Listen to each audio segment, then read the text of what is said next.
Willkommen zum dritten Teil der Videoreihe Warum der Spitz ist, wie er ist. Falls du die ersten beiden Teile noch nicht kennst, findest du sie hier. Unser Thema heute, das Wesen des deutschen Spitzes. Ich denke ja, dass es sehr interessant ist, zu wissen, warum der Spitz ein bestimmtes Verhalten an den Tag legt, und daher gucken wir uns das jetzt mal genauer an.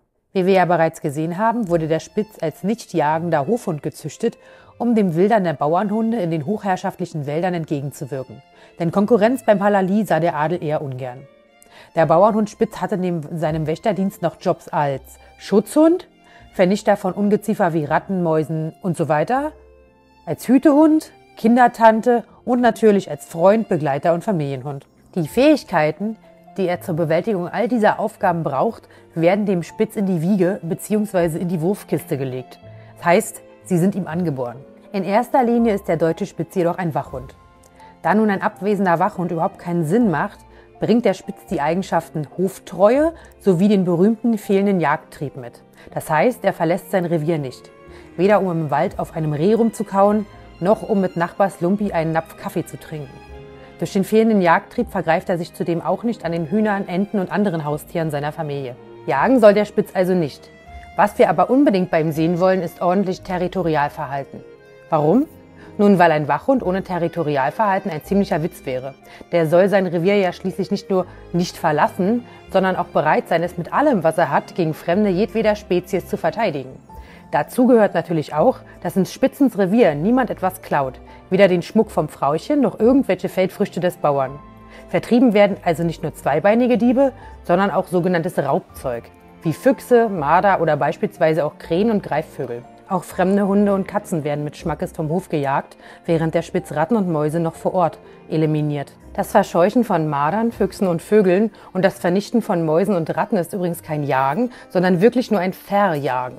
Jagen und Verjagen werden gern verwechselt, haben aber nichts miteinander zu tun. Der Spitz will ja schließlich den Fuchs, den er vom Hof verjagt, nicht zum Mittag fressen. Um wirklich alles mitzubekommen, was auf einem Hof so abgeht, muss ein Wachhund auch sehr aufmerksam sein. Immer irgendwie angeschaltet. Der Spitz registriert daher jedes außergewöhnliche Geräusch, auch wenn er scheinbar schläft. Eine weitere wichtige Eigenschaft für einen guten Wachhund ist eine gewisse Bindungsbereitschaft an seinen Besitzer. Warum? Nun, auch ein noch so scharfer Wächter muss bereit sein, sich den Entscheidungen seines Herrchens zu fügen. In dessen Abwesenheit muss er aber wiederum auch eigene Entscheidungen treffen können. Auf fremde Menschen darf er nun aber überhaupt nicht hören, da dies seine Aufgabe als Bewacher doch ziemlich ad absurdum führen würde. Um all das zu bewerkstelligen, muss so ein Spitz Intelligenz mitbringen. Und zwar ordentlich. Und so ist es auch. Höchste Intelligenz und ein an Keckheit grenzender Schneid zeichnen unseren deutschen Spitz aus. Intelligenz ist allerdings eine Medaille, die zwei Seiten hat. Ein intelligenter Hund hat halt auch einen Haufen eigene Ideen, die er gern umsetzen möchte. Da der Spitz zudem ein sehr gesundes Selbstbewusstsein mitbringt, das fast schon an Arroganz grenzt, finden wir in ihm einen anhänglichen, aber auch eigensinnigen bis dickköpfigen Kameraden. Was einen Wachhund wie den Spitz vom sogenannten Wachen anderer Hunderassen unterscheidet, ist sein angeborenes Misstrauen Fremden gegenüber. Dieses Misstrauen bringt jeder ordentliche Spitz mit und damit muss man einfach leben.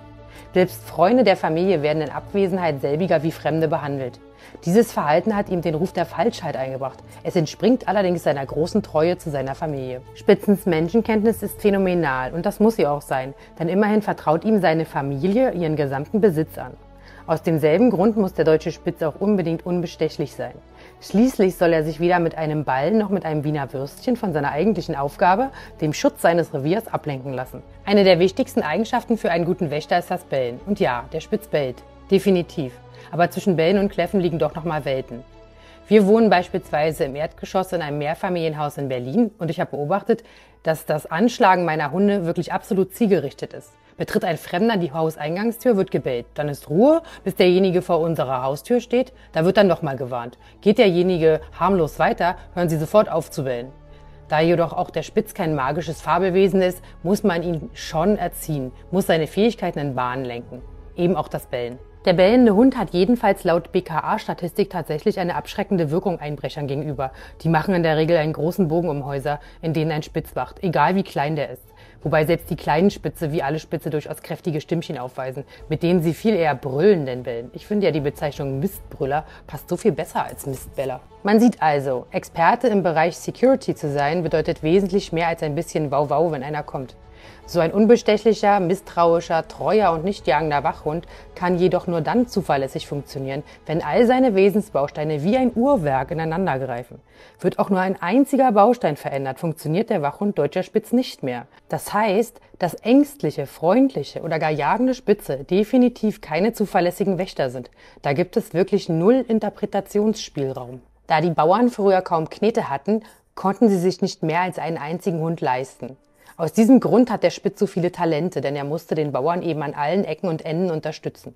So auch beim Treiben des Viehs. Wobei seine Fähigkeiten sich keinesfalls nur auf Schafe beschränken. Nein, er kann auch schwierigeres Vieh wie Rinder und Schweine treiben. Wenn man nun als mittelgroßer Hund so ein selbstbewusstes und störrisches Rind in eine bestimmte Richtung bewegen möchte, dann reicht es echt nicht aus, das Rind so wie ein Border Collie einfach nur anzuglotzen. Da braucht es mehr. Aus diesem Grund ist dem Spitz der sogenannte Hackenbiss angeboren, der essentiell ist, um Rinder zu treiben. Diesen Hackenbiss beherrschen nur noch sehr wenige alte Hütehundschläge. Es ist also durchaus richtig, den Spitz als Hackenbeißer zu bezeichnen, nur dass es sich dabei eben um ein Kompliment handelt. Wer das jedoch abfällig meint, outet sich schlicht als Depp. Obwohl der Spitz ganz Wachhund ist, ist er auch ein Schambolzen allererster Güte. Der wickelt einen schneller um den kleinen Finger, als man gucken kann.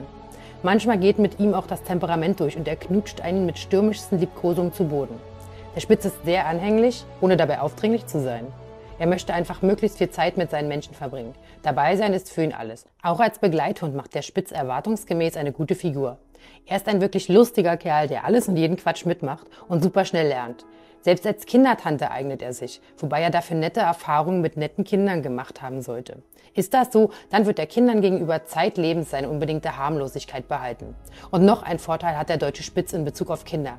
Weil er eben keinen Jagdtrieb hat, stellt er auch keine Bedrohung für sie dar. Kein Kind läuft in Anwesenheit eines Spitzes Gefahr, durch Hinfallen den Beutetrieb auszulösen und gebissen zu werden, wie es bei anderen Hunderassen schon oft vorgekommen ist. Einen guten Spitz erkennt man allerdings nicht daran, dass er in einem bestimmten Verein gezüchtet wurde oder ob seine Eltern irgendwelche Champions sind und 326 Pokale gewonnen haben, sondern man erkennt ihn in erster Linie an seinem einzigartigen Charakter.